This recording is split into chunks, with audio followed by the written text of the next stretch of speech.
Hello guys, Har Har Mahadev, જય Dwarkadhish, good afternoon. તો આજે એક આપણે તમને નવી બસ વિશે થોડીક માહિતી આપવાની છે.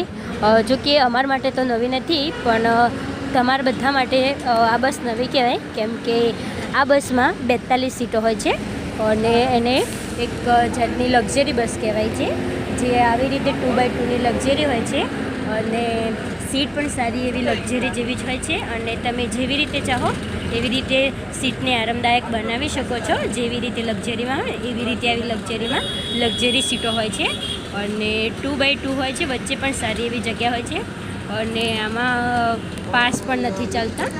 અને તમે જોઈ શકો છો કે આનું ભાડું છે ને, પહેલાં લોકલ બસનું હોય, પછી એના પછી એક્સપ્રેસ, પછી ગુર્જરનગરી અને પછી લક્ઝરી બસનું ભાડું થોડું વધારે હોય છે.